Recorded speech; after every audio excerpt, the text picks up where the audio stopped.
자, 여러분들 지난 시간 내용 잘 정리하셨나요? 지난 시간 저희는 자산의 유동자산의 당좌자산 속에 있는 이 현금 및 현금성 자산을 배웠고요. 이 현금이 되는 것들에 대해서 단순하게 지폐나 동전뿐만 아니라 뭐 자기압수표, 타임발행수표, 송금수표, 여행자수표 이런 것들 혹은 우편한 증서나 만기가 된 국공사채 이자표까지 우리가 통화 대웅증권으로서 역시나 현금으로 분류를 합니다라고 했고 계정을 사용할 때도 현금이라는 계정을 사용한다고 말씀을 드렸죠.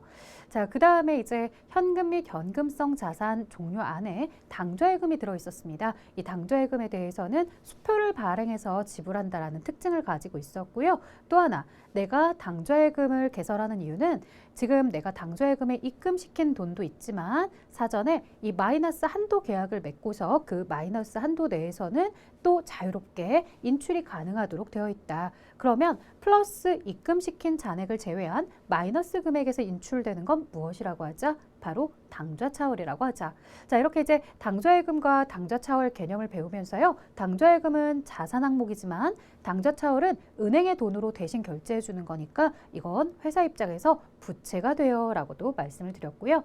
자, 그걸 제외하고서 또 어떤 내용이 있었냐면 현금이라는 명칭이 들어가지만 현금 및 현금성 자산이 아닌 이외의 것들도 배우셨어요. 제일 첫 번째 소액현금도 있었고요. 그 다음에 또 뭐가 있었더라? 우리 소액현금, 전도금 같은 내용이었고 그리고 현금 과부족을 배우셨죠. 이 소액현금이라는 표현에 대해서는요. 어디에다가 각각의 부서에다가 일정 금액을 사용하세요라고 전달해 준 금액이죠. 그래서 내가 가지고 있던 현금에서 일정 부분 떼어서 준 다음에 거기서 사용하고서 나중에 영수증을 가지고 오면 거기에 적절한 계정으로 바꾸어서 이제 주로 책에는 비용 계정과 관련해서 지출한 비용 내역에 대해서 정리를 하고서 부족한 금액을 다시 채워주는 방식으로 처리를 할 때 전도금 또는 소액현금이라는 명칭을 사용한다고 했습니다. 자, 현금 과부족이다 라고 하는 것은 임시계정이었죠. 그래서 최종 재무상태표에 올릴 수는 없고요. 자, 실제 현금의 잔액과 장부상 현금의 잔액에서 밸런스 차이가 날 때 우리는 회계기간 중에 현금 과부족이라는 임시계정으로 썼다가요. 나중에 그에 대해서 밝혀내지면 밝혀낸 과목으로서 정리를 하되 만약에 끝까지 정리를 할 수 없다면 즉 끝까지 알아내지 못했다라고 한다면 잡손실이나 잡이익과 같은 비용 수익 계정으로 적절하게 정리를 해주셔서 이 임시 계정이 최종 재무상태표에는 들어가지 못하도록 해주셔야 된다고 말씀드렸습니다. 자, 그럼 이제 이번 시간에는 무엇을 배울까요? 이 자산의 유동자산의 당좌자산 안에 현금 및 현금성 자산 그 다음으로 나오는 것이 바로 단기 투자자산입니다. 시작해 보도록 할게요. 자, 속보. 우리 회사에 인센티브 지급이 결정되었다. 자, 이렇게 인센티브가 지급이 된다라고 소식이 막 돌고 있는 거죠. 아니면 회사 사내 공지에 올라온 거죠. 우리 전 직원들 작년에 수고 많으셨습니다. 저희가 인센티브를 준비했습니다. 기다려보세요. 이렇게 이제 얘기를 해주는 거죠. 작년에 엄청 힘들었지만 다행히 회사의 매출은 올랐대요. 그래서 인센티브를 제공한다고 하네요. 공지가 떴어요. 와, 이걸로 나 뭐 하지? 자, 여러분들 잠깐 행복회로 돌려보세요. 뭐 할까요? 자, 뭐 할까라고 했을 때 이제 여유자금이 생겼군요. 그거 어디에다 쓰실 거예요? 만약 1년 이내에 써야 한다면 어떻게 쓸래요? 라고 물어보죠. 그랬더니 이 친구가 그렇게 안 물어보셔도 어차피 1년 안에 그 돈은 흔적 없이 사라질 거예요. 글쎄요. 보통 회사는 이럴 때 뭐 하죠? 라고 이제 물어보는 거죠. 저희가 이제 회계를 배우다 보니까 회사 입장이 되어보자 이거예요. 회사도 자기가 생각지도 못하게 1년 동안 여유자금이 생길 수도 있더라는 거죠. 뭐 내가 연초에 이제 우리가 나름대로 자금의 계획을 세우는 거예요. 회사가 가지고 있는 돈들 중에서 이만큼은 어떤 사업에 쓰고 이만큼은 뭐에 쓰고 여기는 뭐 기계를 구매할 때 쓰고 다 이렇게 정해놨는데 이렇게 정해놓고 나서 불현듯 내가 가지고 있는 뭐 주식이나 이런 거에서 배당이 나온다거나 내가 생각지도 못하게 돈이 생기게 된 거죠. 혹은 뭐 떼인 돈을 받았을 수도 있고요. 이런 식으로 이제 내가 돈을 가지게 되었을 때 회사는 이 돈을 어떻게 할 것이냐. 뭐 얌전히 현금으로 금고 안에 넣어 놓을 수도 있는 거고 아니면 예금 통장에 넣어 놓을 수도 있는 거죠. 그런데 이런 거 말고도 또 여러 가지 활동이 있을 거예요. 이 친구도 인센티브를 받아서 뭐 할 건지 뭐 이 뒤에 대화는 없지만 서로 대화를 유추해 보자고 한다면 뭐 회사는 뭐 이렇게 이런 것도 있어 라고 제가 얘기를 해주면 아 그래요? 아 요즘 주식 계좌 없는 친구들 없다던데 나도 주식이나 하나 해볼까? 뭐 이럴 수도 있는 거고 아니면 본인이 고민하는 찰나에 누군가 이제 소식을 아는 거죠. 엄마가 와서 그러는 거죠. 딸 인센티브 받았다며. 야, 엄마 좀 돈 좀 빌려줘봐. 아유 엄마 이자 잘 쳐줄게. 그래서 뭐 우리 엄마니까 뭐 내가 돈을 빌려줄 수도 있는 거고 여러 가지 다양한 변수들이 생길 수 있는 거잖아요. 자, 그렇게 해서 가지게 되는 회사는 어떤 자산을 보유하게 될 건지 그런 얘기를 좀 해보려고 합니다. 자, 이번 강은 단기 투자 자산에 대해서 배울 건데요. 이 단기 투자 자산, 즉 1년이라는 기간을 대부분 기준을 잡고 있고요. 투자라고 하면 내가 빚내서 투자하는 것도 투자라고 생각할 수 있지만 그런 거는 투기라고 저희들 흔히 말하죠. 투자는 내가 여유 자금을 가지고서 하는 거예요. 그래서 여유 자금을 가지고서 보유하게 되는 이런 자산들에 대해서 의의와 범위가 어디까지 설정이 되는 건지 그 범위를 배워볼 거고요. 그 범위 안에 들어있는 유가증권이라는 게 있습니다. 그래서 그 유가증권에 관련된 회계를 배울 거고요. 이 유가증권이 무엇인지, 왜 단기 투자자산 안에 유가증권이라는 게 들어있는지, 그리고 그 유가증권을 회사가 취득했을 때는 어떻게 처리하는지, 그리고 보유기간 중에는 어떻게 회계 처리가 되고 양도할 때는 어떻게 회계 처리를 해야 되는지, 그리고 이런 유가증권을 회사가 보유하고 있을 때에는 우리의 재무상태표겠죠. 이 재무상태표 어디에 항목에 표시가 되는지 그런 내용을 좀 이야기해 볼 건데요. 저희가 지금 유가증권에 대해서 이렇게 배우고 있어서 여러분들 조금 그냥 원래 이런 순서인가? 라고 생각할 수 있는데 대부분 저희가 배우게 되는 자산은요. 3단계로 나누어서 회계 처리가 들어간다고 보시면 돼요. 첫 번째가 취득이고요. 두 번째가 보유하고 있으면서 그 보유하면서의 변화 상황을 체크해주는 평균을 내는 상황이죠. 그리고 마지막 세 번째에 대해서는 처분하는 상황으로 이렇게 보시면 돼요. 그래서 대부분의 자산들은 이 3단계를 거칩니다. 내가 그 자산을 내 손에 획득하는, 취득하는 시점, 그 다음에 보유하면서 기말에 평가하는 것, 그리고 마지막에 그 자산을 처분했을 때 어떻게 되는지 취득, 평가, 처분, 이렇게 평균이 아니라 평가죠. 평가, 처분, 이렇게 3단계를 나누어서 저희가 이야기를 하게 될 겁니다. 자, 그러면 머릿속에 이런 취득, 평가, 처분에 대한 내용도 배울 건데 저희가 이제 시험을 준비하는 데 있어서 이렇게 이번 강에서 배운다고 하는데 이 강에서 배울 때 가장 중요한 게 무엇입니까? 라고 물어본다면요. 저는 이쪽을 중요하다고 이야기하려고 합니다. 다른 부분도 물론 시험에 나오죠. 유가증권을 어떻게 구분할 건지 그런 거 나오는데 얘가 별 1개 혹은 별 반 개 정도라고 한다면 얘들은 나름대로 더 중요도를 가지고 있더라는 겁니다. 그래서 여러분들이 이번 강에서 어디 부분을 좀 집중해서 들어야 될까요? 라고 한다면 후반부에 이 유가증권과 관련된 회계 처리 내용 잘 들어주세요. 자, 그러면 여기에 잘 안착하기 위해서 이제 출발해 보도록 할게요.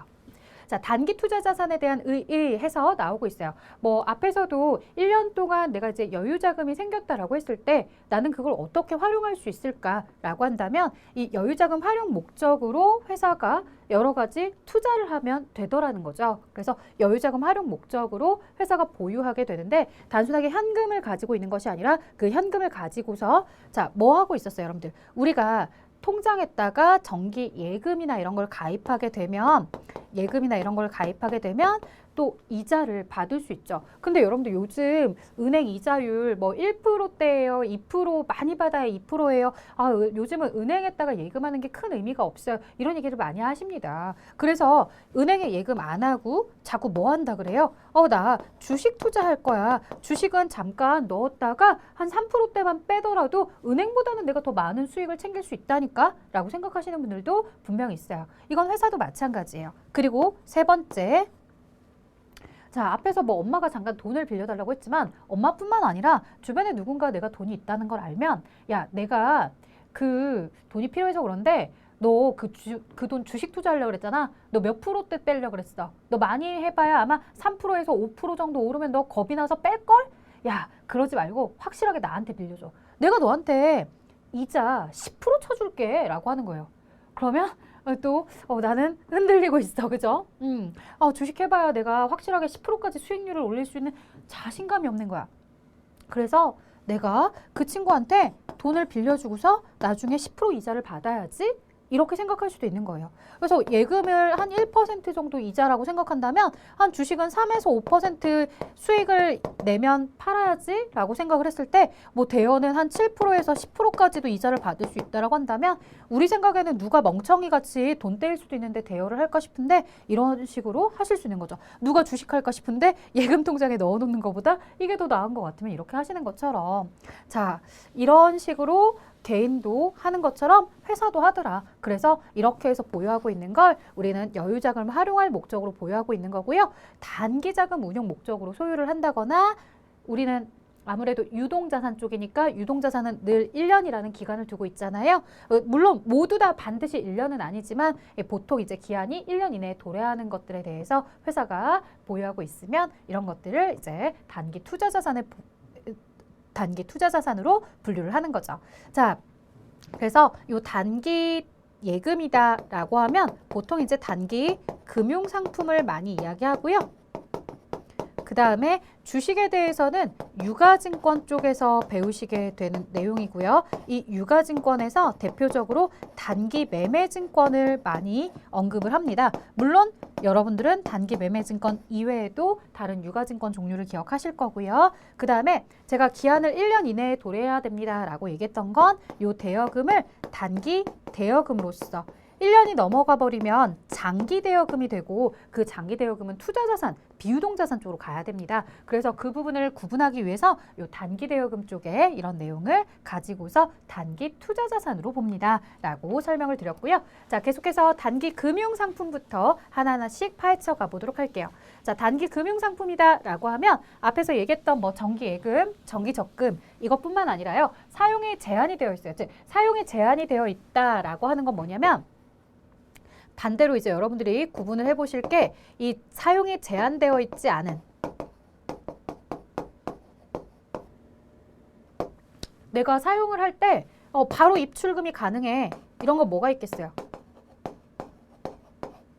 보통 예금이나 당좌예금 이런 애들은 내가 입출금할 때 특별하게 제약이 없거든요. 그래서 사용에 제한이 없는 예금이다 라고 하는 얘들은 모두 다 현금 및 현금성 자산으로 분류가 되는 거죠. 그래서 여기서 이제 구분을 하는 거죠. 사용에 제한이 있어요. 있는데 왜? 우리가 정기예금에 가입하면 1년 이내에 해지하지 않겠습니다. 1년짜리 혹은 6개월짜리 상품에 가입합니다. 라고 하면은 6개월 이내는 내 마음대로 입출금 못하고요. 반드시 그 통장을 해지해서 없애야지만 출금을 할 수 있으니까 그런 식으로 사용에 제한이 되어 있는 예금들 이런 것들에 대해서는 단기 금융상품입니다. 라고 하고요. 양도성 예금 증서 뭐 CD다 그 다음에 환매채다 이러한 상품들도 우리는 단기 금융상품으로 보고 있어요. 뭐 혹은 여러분들 알고 있는 어음관리구자다 그래서 CMA 통장 이런 것들도 있고요. 그래서 여러 가지 금융 상품들을 가지고서 이야기하는데 그 기간이 1년 이내인 것들을 단기 금융 상품이라고 합니다.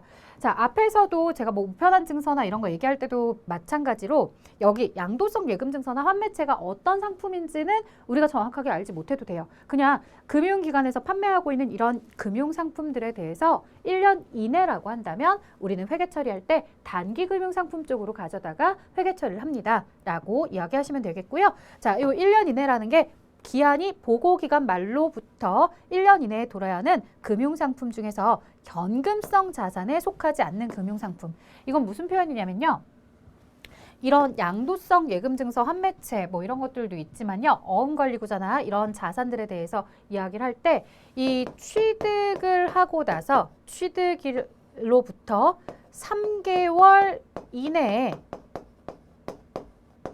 만기가 도래하는 만약 그런 금융상품들이라고 한다면 이런 취득일로부터 만기가 3개월 이내의 금융상품들은 회사가 취득했을 때 뭘로 분류하도록 하고 있냐면 곧 현금이 될 거니까 현금의 성질을 가진 자산이야 라고 해서 현금성 자산으로 보도록 하는 거죠. 그래서 이 현금성 자산을 제외하고 1년 이내에 만기가 도래하는 것들, 이런 것들을 우리가 단기 금융 상품이라고 한다는 거예요.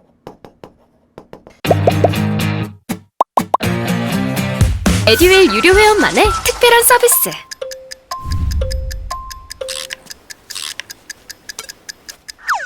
하치하차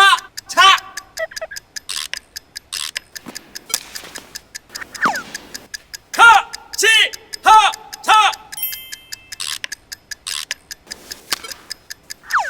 정답! 같이 하자 친구야 에듀윌 유료 회원!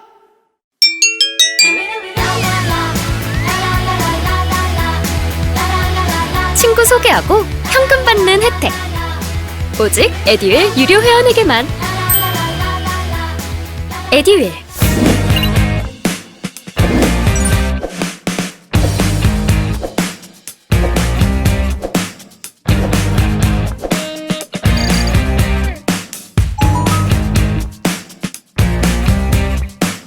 자, 그럼 이제 정리를 해보면 그런 거겠죠. 취득한 날짜로부터 3개월은 초과하며 보고기간 말로부터 1년 이내에 만기가 도래하는 것을 우리는 단기금융상품으로 보겠습니다 라고 하는 거죠.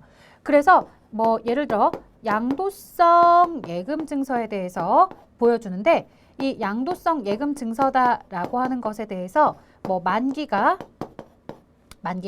120일이다 라고 나와 있는 것도 있겠고요. 똑같은 양도성 예금증서인데 만기가 70일 남아있는 상품을 취득했습니다. 이렇게 얘기할 수도 있어요.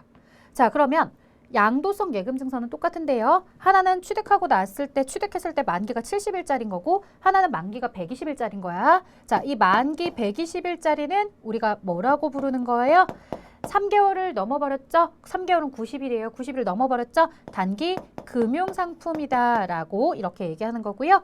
똑같은 양도성 예금증서도 만기가 70일 이내다, 즉 곧 현금으로 바꿀 수 있으니까 얘는 어디로 들어가야 된다? 현금성 자산이다. 이쪽으로 들어가야 된다라는 거예요. 그래서 양도성 예금증서만 무턱대고 기억하지 마시고 옆에 만기가 등장을 할 거다. 그 만기가 등장했을 때 3개월 이내면 현금성 자산으로 분류를 해주시고, 3개월이 넘어간다면 그러면서도 1년 이내라고 한다면 단기금융상품으로 봐주세요 라고 하는 이 부분도 기억해 주시면 좋겠습니다.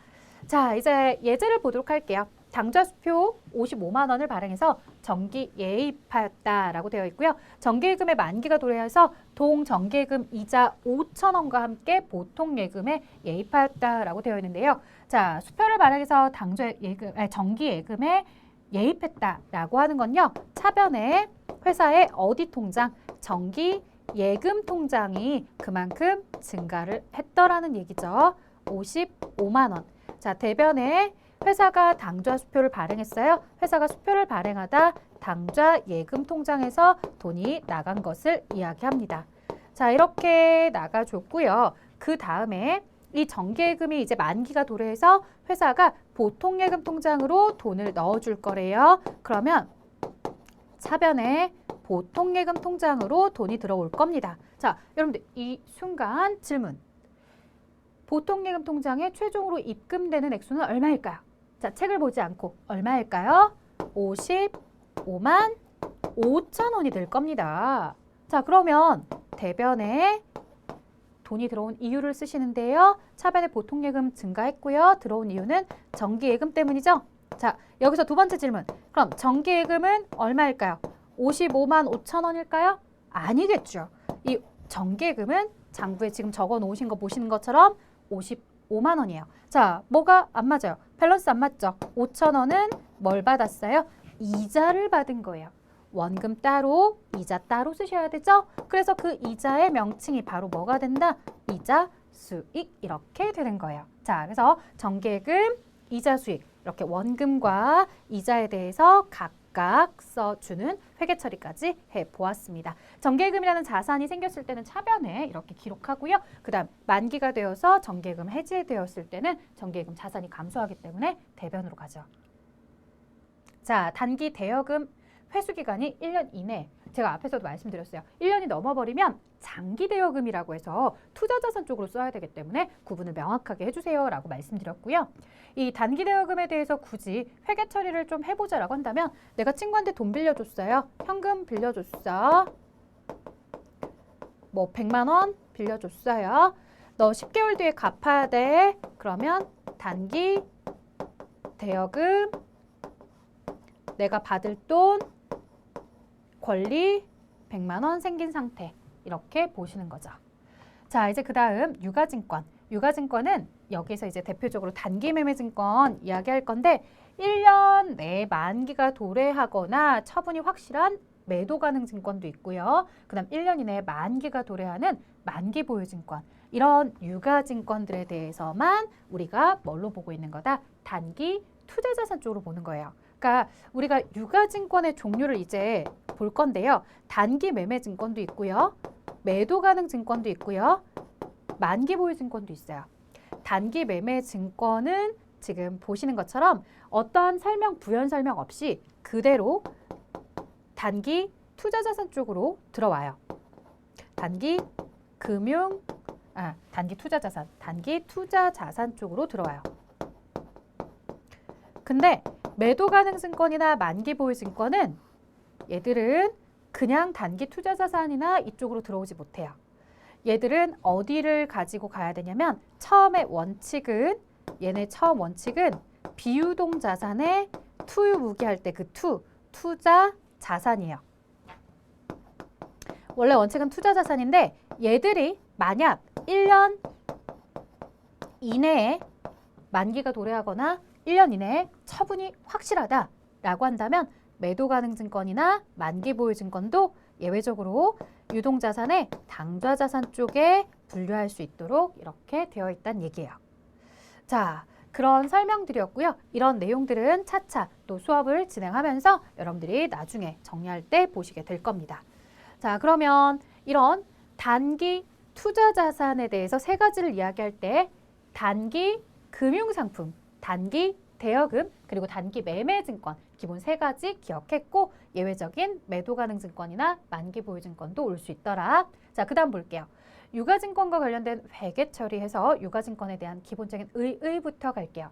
자, 유가증권, 재산권을 나타내는 증권이에요. 그냥 편하게 보시면 여러분들 주식이나 채권 같은 증서예요. 우리가 일상생활에서 주식 증서 볼 일 없고요. 채권 증서 볼 일 없어요.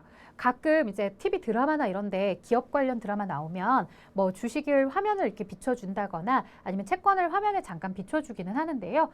실제로 일상생활에서 보기는 힘들죠. 막상 여러분들이 뭐 주식 투자를 한다라고 하더라도 실물로 이렇게 보는 경우는 많지 않아요. 왜냐하면 이런 거에 대해서 실물로 보기도 하지만 그냥 우리가 인터넷상에서나 웹상에서만 보기도 하거든요. 자, 어쨌든 이런 유가증권이라는 증서, 재산권을 나타내는 증서 이걸 가지고서 이제 회사가 취득하게 되는 거고요. 회사는 왜 취득할까요? 앞에서 얘기했던 것처럼 마찬가지. 돈이 좀 여유가 있는 거예요. 여유가 있는 돈을 가지고서 모두 다 사업을 하는 데 매진할 수도 있지만 왜 우리가 그 돈을 가지고서 재료를 사다가 물건을 많이 만든다고 해서 그만큼 많이 팔리는 게 아니야. 이미 팔리는 정도는 한계치가 있어. 그러니까 그걸 가지고서 뭐 계속해서 영업활동을 하려고 재료를 산다거나 물건을 제조하는 데 쓰는 것이 아니라 좀 더 효율적인 곳에다가 쓰자라고 하는 거죠. 그래서 어떻게 하기로 했냐면 다른 회사, 나는 현대차야. 현대차인데 나는 삼성전자 주식을 사는 거예요. 가능하냐고요? 네, 가능하죠. 회사는 회사 돈으로 이렇게 다른 회사의 주식을 사올 수 있어요. 그리고 자, 또 뭐도 있냐면 저쪽에 LG전자가 돈을 빌리고 싶어서 사채를 발행했대요. 즉 채권 같은 것을 발행했다라는 거예요. 그런 채권을 발행한 부분을 보니까 은행 이자율이 1, 2%라고 한다면 그 채권은 지금 현재 6% 이자로 발행이 된다라는 거예요. 3년 뒤에 원금도 갚을 거고 매년 6%씩 이자도 준다라는 거예요. 그러면 회사 입장에서는 손해보는 일 아니니까 그 채권을 사오는 경우도 있겠죠. 물론 채권을 가지고 있다가 내가 1년도 안 돼서 나 이거 안 가질래, 나 팔아버릴래 라고 하면 누군가 갖고 싶은 사람에게 팔아버릴 수도 있는 거고요.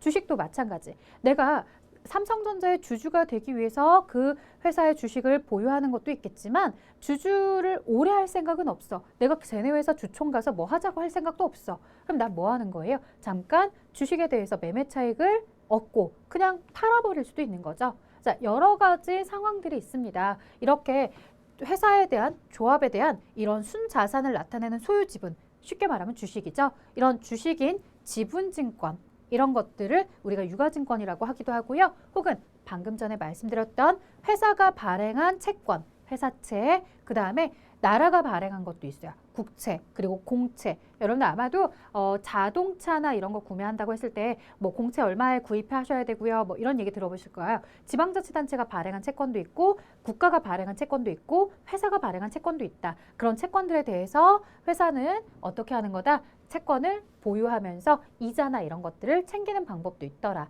자, 다만 이거는 만기가 있고 만기가 정해져 있고 나중에 이제 처분을 혹은 만기가 도래하면 그 채권에 대해서 돈으로 바꾸는 거기 때문에 얘들은 지분증권과 달리 채무증권이다라고 명칭을 따로 두고 있더라. 그래서 주식은 지분증권, 사채, 채권은 채무증권 이렇게 나누어서 기억해 주시면 돼요. 자, 그 외에도 뭐 사채에서 주식으로 전환할 수 있는 전환사채나 신주인수권부사채 이런 것들도 모두 채무증권으로 보고 있고요. 여러분들에게 제가 정리해드리는 내용은 간단해요. 지분증권, 주식, 채무증권, 채권 혹은 채무증권 그냥 사채 이렇게 기억하셔도 좋습니다. 자, 다음 볼게요. 유가증권 취득 시점에 회계 처리해서 이제 본격적으로 유가증권에 취득할 때의 회계 처리로 들어가기 위해서 유가증권에 뭐가 있는지 하나하나씩 보려고 합니다. 여러분 이제 책에 보시면 만기 보유 증권도 있고 단기 매매 증권도 있고 매도 가능 증권도 있는데요. 요 만기 보유 증권이다라고 하는 것은요. 앞에서 저희 지분증권, 채무증권 봤잖아요. 그 중에 누구만 가능하냐면 채무증권만 가능해요. 나머지 매도 가능 증권이나 단기 매매 증권은 채무증권도 가능하고 그 다음 주식, 지분증권도 가능해요. 자, 무슨 얘기냐면요. 만기 보유 증권은요. 기본적으로 만기까지 보유할 의도도 있고 만기까지 보유할 능력도 있어야 돼요. 그런 걸 우리는 채무증권이다라고 이야기하는데 자, 이 채무증권 사채라고 했잖아요. 사채 안에 만기가 들어있을 거예요. 만기 X3년도 12월 31일 그 날짜까지 내가 가지고 있을 거야. 내가 사채라는 증서 뭐 예를 들어 100만 원짜리이며 이자 6%짜리 사채를 가지고 있어. 이걸 나는 3년 뒤에 만기되는 날까지 매년 꼬박꼬박 6%의 이자뿐만 아니라 원금도 정상적으로 다 받을 거야. 만기까지 보유할 생각이 있어. 의도도 있고요. 그 다음 뭐도 있어요? 난 그런 능력도 충분해. 중간에 돈이 없어서 이것을 갖다 팔아버리거나 그러지 않을 거야. 나 이거 없어도 잘 살아. 그러니까 나는 이거에 대해서 연연해하지 않고 만기까지 다 기다릴 거야. 이렇게 회사가 인식을 해줘야 만기 보유 증권이라고 하고요. 그 다음에 자, 내가 사채를 가지고 있기는 한데 그것을 가지고서 만기까지 갈 생각 없어. 나는 지금 조금 뒤에 가져다 팔아버릴 거야. 혹은 주식 같은 건데 주식은 만기가 없거든요. 그래서 여기엔 지분증권이 들어가지 않아요. 주식은 만기가 없어요. 그 회사, 상대방 회사가 셧하면 내린다고 할 때까지는 계속해서 가지고 있어도 돼요. 자, 어쨌든 이런 주식을 가지고 있는데 내가 그 회사의 주주가 될 생각이 아주 큰 주주, 지배주주가 될 생각이 전혀 없어. 나는 그냥 잠깐 가지고 있다가 배당 받고 혹은 아니면 뭐 받고 배당 아니라 그냥 시세 차익, 매매 차익을 누리고서 내가 팔아버릴 거야 라고 하는 경우도 있더라는 거죠. 자, 그럴 때는 이제 단기 매매 증권이 되는 거예요. 그래서 단기 매매 증권이다 라고 하면 단기간 내에 매매 차익을 목적으로 해요. 근데 내가 단기간 내에 팔고 싶은데 시장에서 아무도 안 사주면 안 팔리잖아요. 그러니까 항상 이럴 때에는 시장성이 있는지도 살펴보셔야 돼요. 시장에서 잘 거래가 되고 있는지. 이렇게 단기간 내에 매매 차익을 목적으로 하고 시장성인 유가증권을 구매했다. 그럼 그거는 단기 매매 증권이 되는 거예요. 자, 그 다음에 만기까지 보유할 의도나 능력 중에 뭐 의도가 없다라거나 아니면 또는 능력이 없어요. 혹은 의도와 능력 모두 다 없을 수도 있어요. 네. 자, 이렇게 의도가 없을 수도 있고 능력이 없을 수도 있고 의도와 능력 다 없을 수도 있어. 자, 그렇다고 해서 주식이나 이런 거 샀을 때 단기간 내에 매매 차익을 목적으로 하느냐? 또 그것도 아니래. 그냥 어느 정도 장기는 맞는데 그 장기가 만기가 아닐 뿐이래.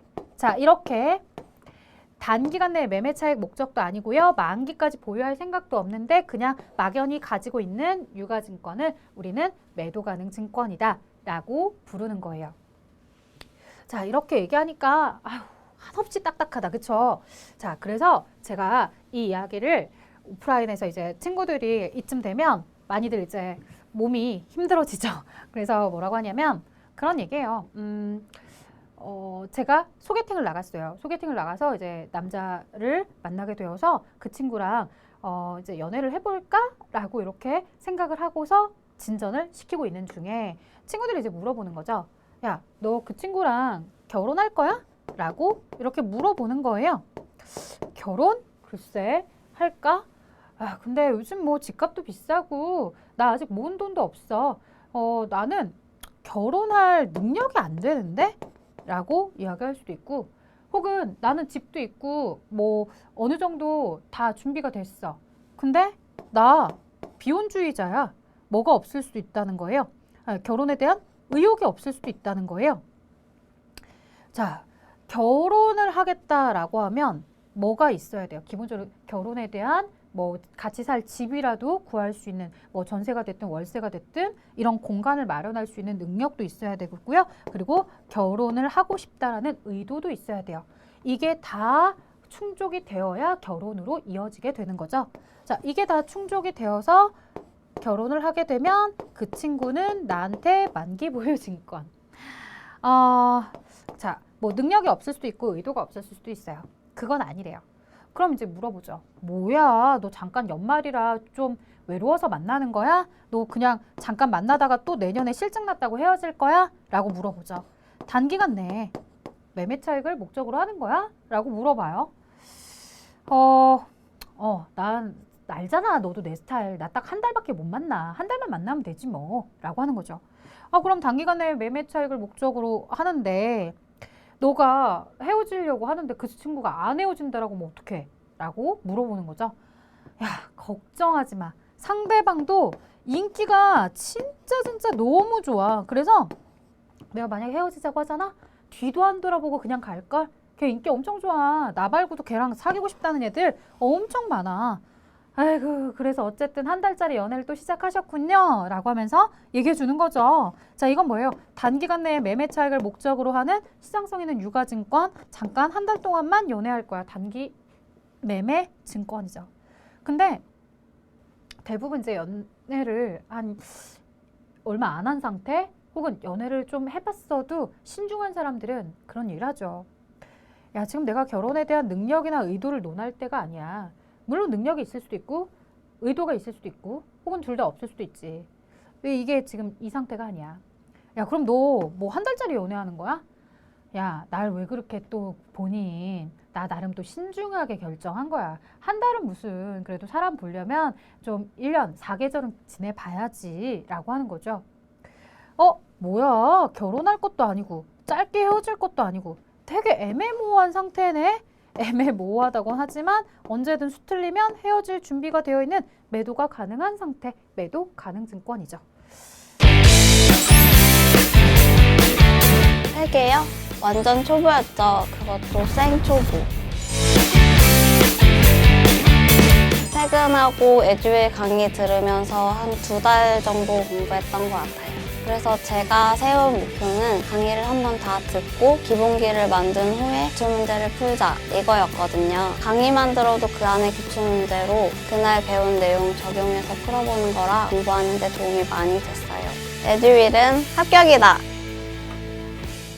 자, 너무 리얼하고 슬픈 얘기였나요? 네, 뭐 이런 이야기들을 그냥 기분 전환 겸 내용을 좀 쉽게 얻어가면 어떨까라고 해서 말씀을 드렸는데요. 나름대로 이게 또 도움이 됩니다. 이렇게 시험에 나오거든요. 이 표 그대로 시험에 여러분들이 보게 되는 회차도 있을 겁니다. 자, 기출에도 이렇게 나올 텐데요. 물론 매 기출마다 똑같은 문제가 나오는 건 아니니까 이 문제를 만나실 분도 있고 만나지 않을 분들도 있을 거예요. 근데 잘 알아두셔야 되겠죠. 자, 제일 처음에 제가 소개팅 했을 때 친구들이 물어봤다고요. 야, 너 뭐 잘 됐다며? 그 친구랑 결혼할 생각은 있어? 그 친구랑 결혼할 때 뭐 준비된 돈은 있어? 라고 물었죠. 그래서 모두 다 예스 하면은 결혼할 친구. 이게 바로 뭐라 그랬었어요? 예, 만기까지 같이 함께할, 보유할 증권. 이렇게 얘기를 했죠. 근데 그거 아니래요. 그래서 이제 물어봤죠. 뭐야, 한 달만 만나고 헤어질 거야? 단기간? 그래서 너 연애 되게 적극적인데 상대방도 그래? 그래서 시장성 있고 아주 상대방도 한 달짜리 연애가 다 끝인 거야? 둘 다 협의된 거야?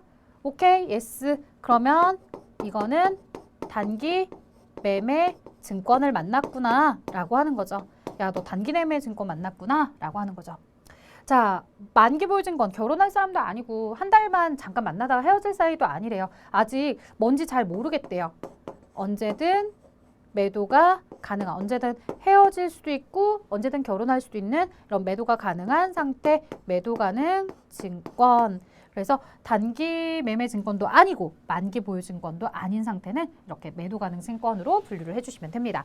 자, 이제 유가증권에 대한 회계 처리를 본격적으로 들어가 보도록 할게요. 저희 시험에는요, 이 단기 매매 증권과 매도 가능 증권에 대한 회계 처리를 여러분들이 취득, 평가, 처분 요 3단계에 맞춰서 꼭 기억해 주셔야 됩니다. 시작해 보도록 하겠습니다. 자, 최초에 인식할 때 시가, 공정가치, 지금 내가 구매할 때의 시중에서 거래되고 있는 지금 현재 거래 가격으로 취득원가를 넣어주시란 얘기예요.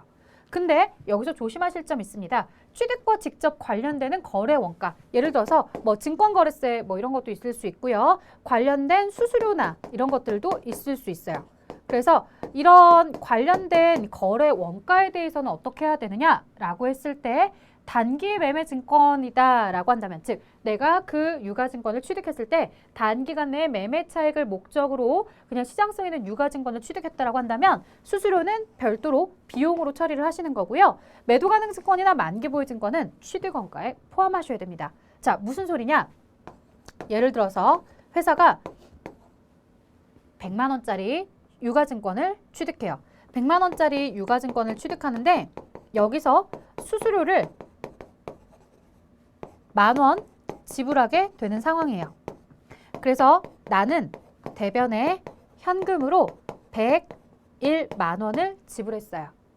차변에 이 유가증권이 만약 내가 단기간 내에 매매 차익을 목적으로 시장성 있는 거래가 빈번한 유가증권이었다라고 한다면 단기 매매 증권은 얼마짜리의 가치가 되는 거냐면 100만 원의 가치가 돼요. 그럼 10,000원의 수수료는 어떻게 되느냐? 차변과 대변의 밸런스는 꼭 일치해야 된다고 했죠.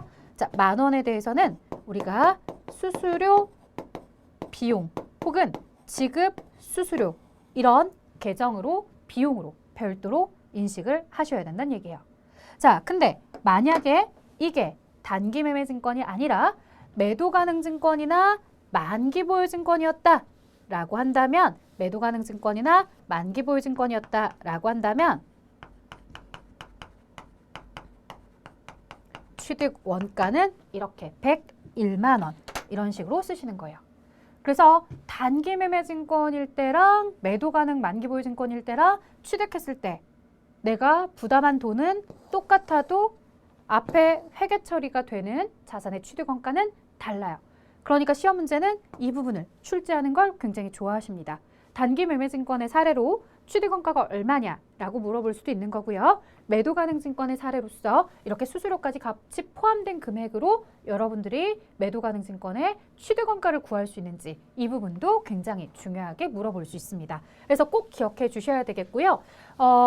제가 지금 이 내용을 이야기할 때 여러분들이 아마 단기 매매 증권이라는 이 단기 금융 상품을 배울 때 나오는 내용이라 취득할 때 수수료는 원래 다 이렇게 별도로 비용을 인식해야 되는데 요 매도 가능 증권이나 만기 보유 증권만 별도로 이 수수료를 취득 원가에 포함하게 돼서 그래서 얘가 좀 특이해서 여기서 강조하는 건가? 이렇게 오해하실 수도 있어요. 무슨 얘기예요? 자, 여러분들 우리는요, 이 뒤에 배우게 되는 대부분의 자산에 대해서요, 취득할 때 들어가는 부대 비용 있잖아요. 뭐 앞에서 수수료나 이런 세금이나 이런 관련된 비용들 있잖아요. 이런 건 다 취득 원가에다가 다 포함시키라고 할 거예요. 그러니까 사실은 누가 변종인 거예요? 누가 별난 거예요? 요 단기 매매 증권이 별난 거예요. 매입할 때 들어가는 부대 비용을 별도로 비용으로 처리하라는 요 단기 매매 증권이 사실은 좀 더 별난 거고요. 나머지 매도 가능 증권, 만기 보유 증권뿐만 아니라 이 이후에 배우게 될 대부분의 자산들은 매입할 때의 수수료나 부대 비용은 다 취득원가에 넣도록 되어 있다. 이렇게 좀 정리해 주시면 나중에 내용들 보실 때 헷갈리는 걸 좀 방지할 수 있을 것 같아요. 자, 어쨌든 이번에 저희가 배우고 있는 건 단기 투자 자산의 단기 매매 증권도 열심히 배우셔야 되니까요. 별도로 비용으로 인식하는 거, 그것도 좀 조심해 주시고요. 자, 관련된 회계 처리. X1년 1월 1일에 주식 100만 원 현금으로 취득했으며 이때 매매 수수료 1,800원이 발생하였다. 3일의 주식 취득과 관련한 회계 처리를 하시오. 단 3일의 유가증권은 매도 가능 증권으로 분류한대요. 자, 매도 가능 증권이다 라고 한다면 여러분들 차변에 우리가 매도 가능 증권이다 라고 하면서 100, 11,800원 이렇게 처리를 하셔야 되겠죠. 대변에는 현금으로 취득하였으며 라고 했으니 현금도 101,800원이 나갔을 거다. 자, 그래서 차변에 매도 가능 증권에 대변에 현금 했고요. 수수료나 별도 비용 계정은 없었어요. 유가증권 보유 기간 중에 회계 처리가 있습니다. 배당금 및 이자 수익에 대해서 이야기를 하는데요. 자, 우리 앞에서 유가증권이다 라고 하면 채무증권도 있었고요.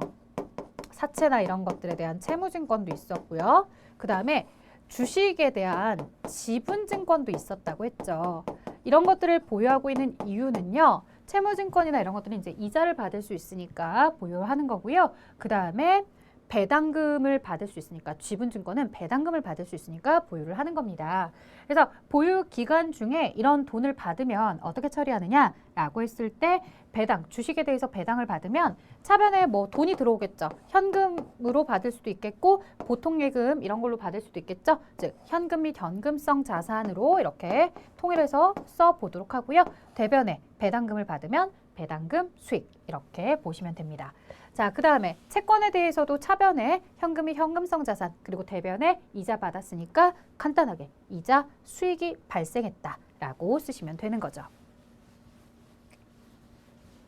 자, 이 배당금 수익도 손익계산서에 영업외 수익에 들어가는 거고요. 이자 수익도 손익계산서에 영업외 수익으로 들어갑니다. 자, IS라는 요 약어를 써서 좀 낯설 텐데요. 인컴 스테이트먼트다라고 해서 손익계산서의 약자예요. 그래서 손익계산서에 영업외 수익, 손익계산서에 영업외 수익으로 이 배당금 수익, 이자 수익이 들어갈 수 있습니다. 자, 그다음 계속해서 유가증권 보유기간 중에 이제 평가. 자, 바로 이제 이 평가에 대해서 여러분들께 앞에서 좀 잘 기억해 주세요 라고 말씀을 드렸죠. 이 단기 매매 증권이나 매도 가능 증권에 대해서 평가를 한다라고 하면 공정가치, 쉽게 말하면 그 12월 30일 날 시가예요, 시가.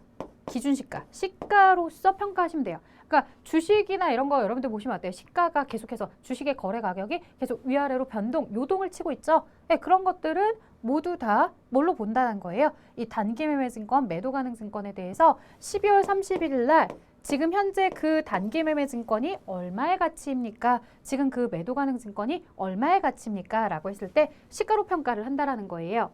자, 근데 요 만기 보유 증권, 채무증권에 대해서 얘기하는 거였고 주로 이제 사채나 이런 걸 얘기하는 거였습니다. 저희가 아직 부채 파트에서 사채를 배우지 않았기 때문에 굉장히 낯선데요. 이런 사채는 사실 우리가 현재 가치 평가라는 걸 합니다. 즉 3년 뒤의 사채의 가치, 원금의 100만 원의 가치가 현재는 얼마인지 이런 현재 가치를 따져서 우리는 이런 걸 가지고서 유효 이자율법으로서 평가를 해주라라고 하거든요.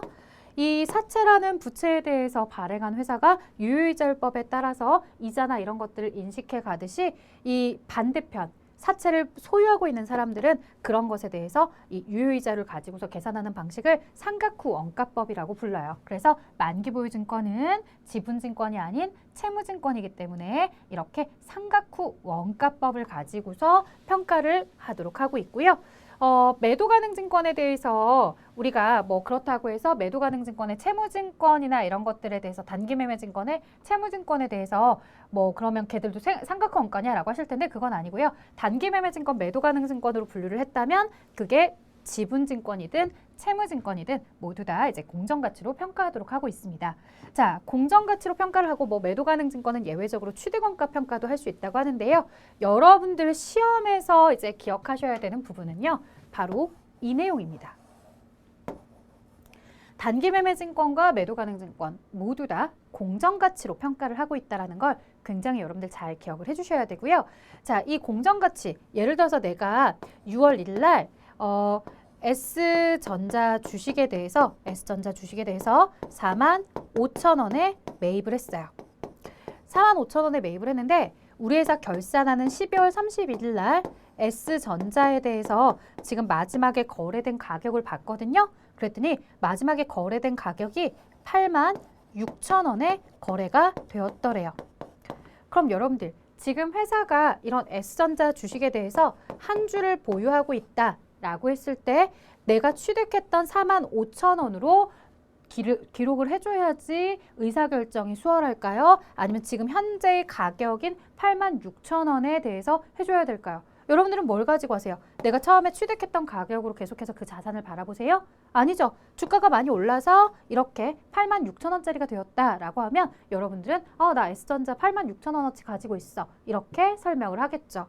즉 주주에게 보고할 때도 마찬가지예요. 내가 처음에 취득했던 가격이랑 지금 기말 결산할 때의 가치가 다르죠. 그러면 가장 최신 정보에 맞춰서 공정가치, 시가에 맞춰서 플러스를 해 주셔야 되는 거죠. 자, 예를 들어서 얼마? 41,000원이 증가했기 때문에 41,000원만큼의 자산의 증가를 내시면서 그만큼 회사가 이익이 생겼습니다. 라고 이야기를 하겠죠. 물론 이렇게 행복한 경우도 있지만 반대의 경우도 있을 수 있죠. 내가 취득은 45,000원 했지만 지금 12월 30일 현재 주가가 3만 원으로 뚝 떨어질 수도 있는 거예요. 그러면 여기에 15,000원만큼의 손실을 인식하는 것도 하셔야 됩니다. 그래서 취득했을 때의 시점과 비교를 해서 기말 결산 때 내 회사의 주가가 혹은 내가 가지고 있는 이런 유가증권에 대한 가치가 얼마에 평가가 되고 있는지 이 기말 결산일의 시가, 공정가치로 평가를 해서 그에 대한 평가 이익이나 평가 손실을 인식을 해주셔야 돼요. 자, 근데 이거 평가할 때도 조심하셔야 되는 점이 있습니다. 뭐냐?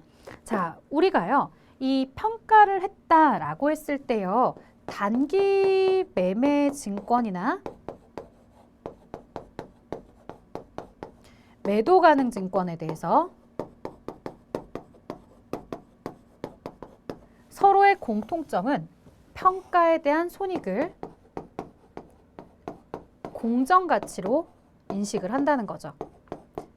근데 주의하실 점, 단기매매증권에 대한 평가 이익이나 단기매매증권의 평가 손실은 손익계산서에 영업 외 수익이나 영업 외 비용으로 처리를 하시는데요. 매도 가능 증권에 대한 평가 이익이나 평가 손익은 바로 단기 손익에 영향을 주지 않고요. 바로 단기 손익에 영향을 주는 이런 수익이나 비용이 되는 것이 아니라 재무상태표 자본에 기타, 포괄, 손익, 누계에게 들어갑니다. 그래서 매도 가능 증권 평가 이익은 자본의 기타, 포괄, 손익, 누계에게 가산하는 성격, 매도 가능 증권 평가 손실은 자본, 기타, 포괄, 손익, 누계에게 차감하는 성격으로 이렇게 표기가 돼요. 이게 굉장히 다른 점이죠.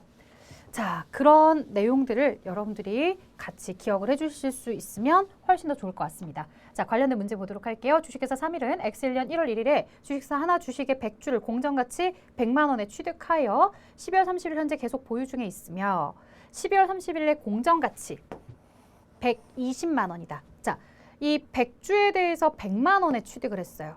근데 공정가치가 120으로 변했어요.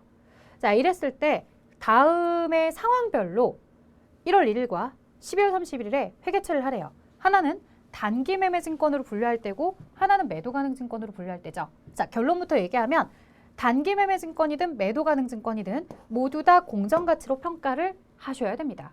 자, 그러면 볼게요.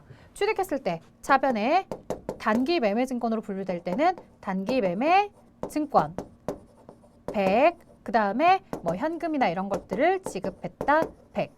자, 120이 돼야 돼요. 그래서 평가를 했을 때 플러스 되는 20만큼 자산이 증가했다라고 봅니다. 그래서 차변에 단기매매 증권 20, 그리고 대변에 단기매매 증권 평가 이익이다. 이렇게 이야기를 할 거예요. 단기매매 증권 평가 이익. 이 단기매매 증권 평가 이익 20은 손익계산서에 영업외 수익으로 들어갈 거예요. 그래서 단기의 손익에 영향을 미치게 됩니다. 얘는 20의 수익이 증가하도록 할 거예요. 이익이 증가하도록.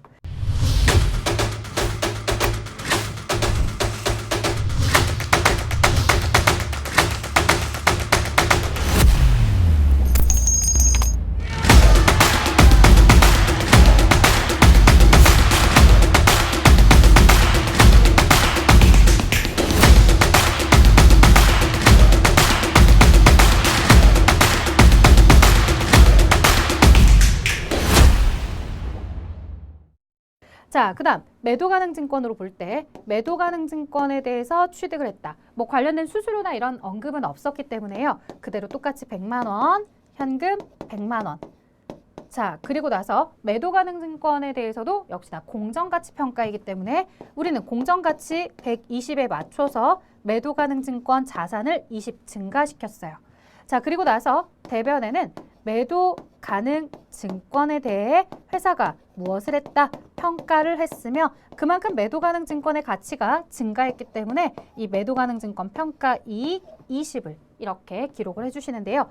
여기서 조심하실 점은 명칭은 똑같이 매도 가능 증권 평가 이익으로 쓰시는데 이 부분에 대해서는 재무상태표 자본의 기타, 포괄, 손익, 누계액으로 갑니다. 즉 단기 손익에 영향을 주지 않은 상태에 자본에 계속해서 남아있을 거예요.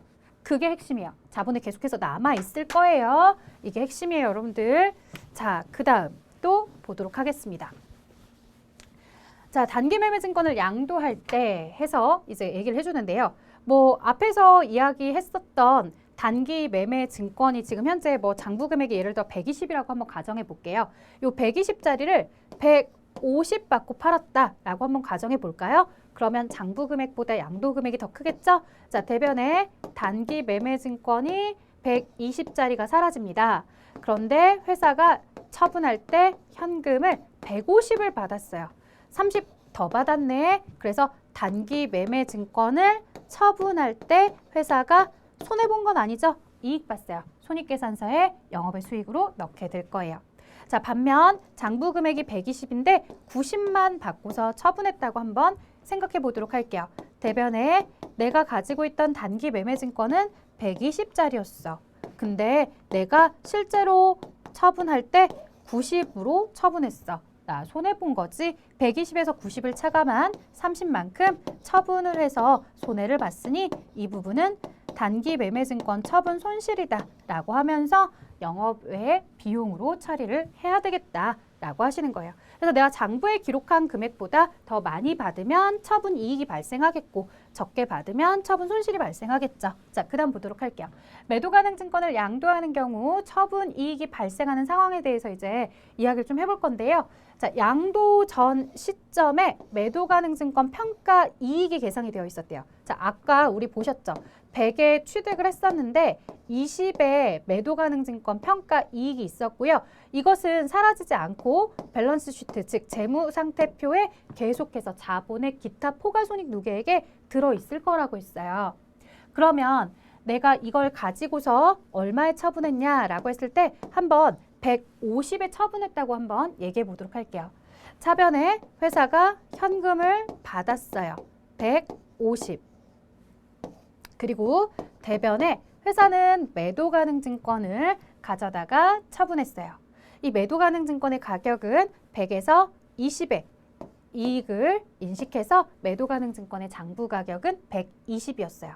자, 여기까지는 단기 매매 증권일 때랑 똑같아요. 그 다음에 여기에 매도 가능 증권 평가 이익이라는 게 아직 재무상태표 자본에 남아있을 거래요. 자, 이걸 이제 처분을 하니까 회사는 매도가능증권 평가 이익도 없애줘야 돼요. 자, 대변의 매도가능증권이 사라지는 것처럼 회사는 차변으로 매도가능증권에 대한 평가 이익 20을 장부에서 자본의 기타 포괄손익 누계액에서 있었던 20을 없애줍니다. 자, 차변의 밸런스 합계는 170, 대변은 120, 50이 차이가 나고 있고요. 이것을 우리는 매도가능증권에 대한 처분 이익이다. 이렇게 표현을 한다라고요.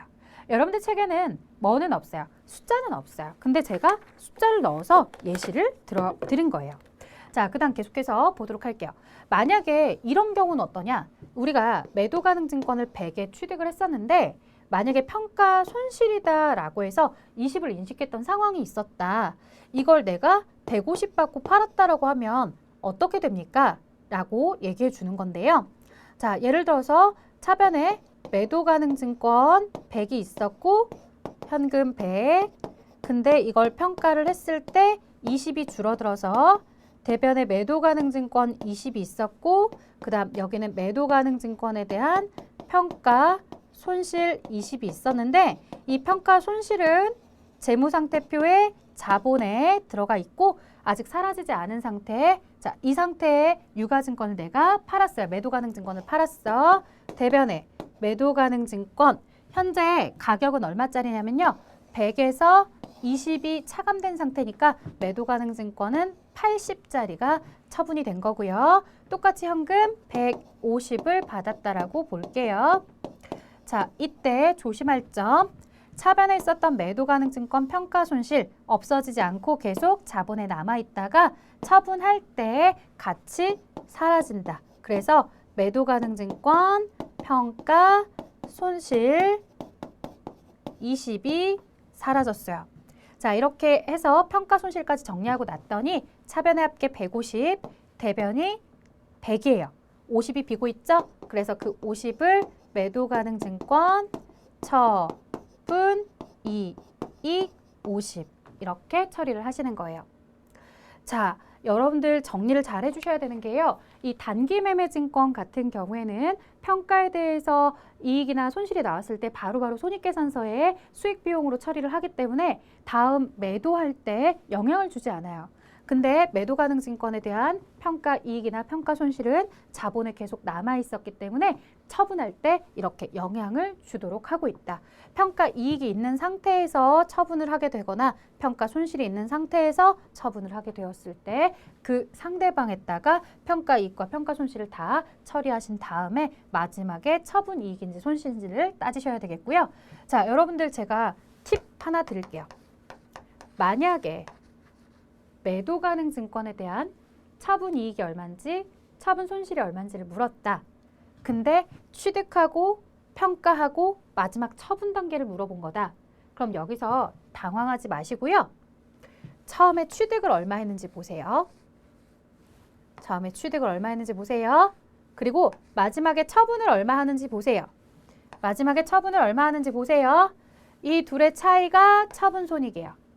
중간에 변화는 어차피 자본에 있다가 사라지기 때문에 최종적으로는 취득과 처분만 보시면 돼요. 100에 샀던 걸 150에 팔았기 때문에 처분이익이 50으로 나왔던 내용이에요. 이런 식으로 정리를 해주시면 여러분들이 조금은 수월하지 않을까 싶습니다. 자, 그 다음 보도록 할게요. 관련된 예제. 자, 마지막 양도 처분 시점에 대한 회계처리 예제 문제인데요. 주식회사 3일은 X1년 1월 1일 날 100주를 100에 취득하였으며 12월 30일 공정가치 90이다. 자, 100에 취득했던 게 90으로 평가를 하게 되면 평가 손실 10씩 인식을 하겠네요. 자, 그리고 X2년 3월 1일에 이 주식을 모두 120에 양도하였다. 자, 90으로 평가했다가 마지막 양도는 120이에요. 상황별로 3일의 주식 취득 시점부터 양도 시점까지 한번 회계 처리해 보래요. 자, 첫 번째 단기 매매 증권에 대해서 한번 처리해 보도록 할게요. 취득했을 때 차변의 단기 매매 증권입니다. 자, 단기 매매 증권이라는 표현 생략하고 100, 현금 100. 자, 그 다음에 평가했을 때 단기 매매 증권에 대해서 가치가 하락했죠. 10. 자, 대변에 단기 매매 증권 10 사라지고요. 평가 손실, 단기 매매 증권 평가 손실 10 이렇게 기록을 하시겠죠. 자, 그 다음에 120에 처분을 했다라고 했을 때 차변에 받는 돈이 120이라는 표현, 대변으로 사라지는 단기 매매 증권 100에서 10은 이미 평가 때 사라졌으니까 나머지 90, 이 90의 가치의 단기 매매 증권이 사라지며 처분 이익은 120에서 90을 차감하니까 30이다. 이렇게 처리를 하십시오. 자, 이제 매도 가능 증권으로 보도록 할게요. 매도 가능 증권도요. 어디까지는 똑같을 거냐면 평가까지는 똑같을 거예요.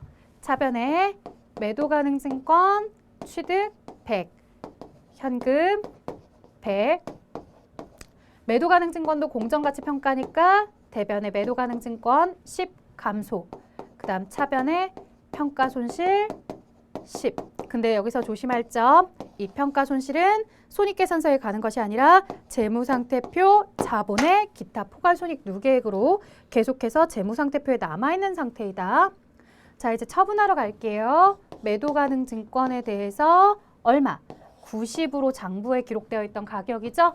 100에서 90으로 평가했기 때문에 90으로 적혀있던 매도 가능 증권, 그 다음에 대금 120 받으면서 처분해요. 이때 조심하실 점은 매도 가능 증권에 대해서는 평가 손실은 재무상태표에 남아 있었기 때문에 우리가 처분할 때 이 평가 손실도 같이 정리를 해 주셔야 됩니다. 자, 매도 가능 증권에 대한 평가 손실 10 가져다 놓고 나니까 차대변 밸런스가 대변에서 20이 부족한 상태이고요. 이 20은 매도 가능 증권에 대해서 처분하면서 회사가 보게 되는 이익이죠. 자, 이걸 검산하는 방법도 알려드렸죠? 어떻게 하시면 된다고요? 매도 가능 증권은 취득과 처분 이 두 가격만 비교해 주세요 라고 했었죠? 그래서 100에 취득했던 걸 120에 처분하니까 20에 처분 이익이 발생한 거다 라고 하는 결론도 같이 도출하실 수 있습니다. 자, 이렇게 단기 매매 증권이랑 이 평가 부분까지는 똑같이 내려오는데 마지막 양도할 때 좀 다르고요. 처분 손익을 물어본다면 매도 가능 증권에 대해서 너무 어렵게 생각하지 말아라. 취득과 처분에 대한 가격만 잘 비교해 주셔라. 자, 이제 유가증권에 대해서 재무제표에 어떻게 표시가 되는지 마지막 내용입니다. 여러분들 저희가 유동자산, 비유동자산 나눠놓고요. 요 재무상태표에 대한 작성 방법 했을 때 구분 표시할 때 봤던 거거든요. 왼쪽 차변에 당좌 재고와 투유 무기 이렇게 되어 있습니다. 단기 매매 증권은 제일 처음에 어디로 보는 거였었죠? 당좌 자산. 그리고 매도 가능 증권이나 만기 보유 증권은 기본적으로 어디 쪽이다? 투자 자산. 그런데 만약에 매도 가능 증권에 대해서도 1년 이내에 처분할 것이 확실하다. 혹은 만기 보유 증권을 취득했는데 만기까지 기간이 1년 이내이다 라고 하면 예외적으로 어디 쪽으로? 당좌 자산 쪽으로 이렇게 분류를 하게 됩니다 라고 설명을 드렸었던 거죠. 자, 저희 이제 자산의 유동자산, 당좌 자산에 현금이 현금성 자산 그 다음에 있었던 단기 투자 자산에 대해서 세 가지 배웠습니다. 이 단기 금융상품, 단기 대여금과 함께 유가증권을 같이 배웠고요. 그 중에서 유가증권 안에서 단기 매매 증권을 직접적으로 배웠고요. 그 외에도 방금 보신 것처럼 매도 가능 증권, 만기 보유 증권도 당좌 자산으로 들어올 수 있더라. 자, 그리고 이제 취득과 평가, 처분 이 세 가지 단계를 가지고서 했고요.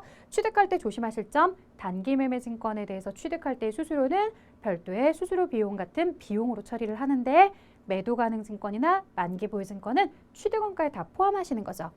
자, 평가 들어갔어요. 평가 들어가셨을 때 공정가치 평가를 하셨어요. 그런데 공정가치 평가를 단기 매매 증권, 매도 가능 증권에 대해서 공정가치 평가는 똑같았지만 평가에 대한 그 처분은 달랐죠. 단기 매매 증권은 손익계산서에 수익과 비용으로 넣었지만 매도 가능 증권에 대한 평가이익이나 손실은 자본의 기타 포괄손익 누계액으로 넣어줬죠.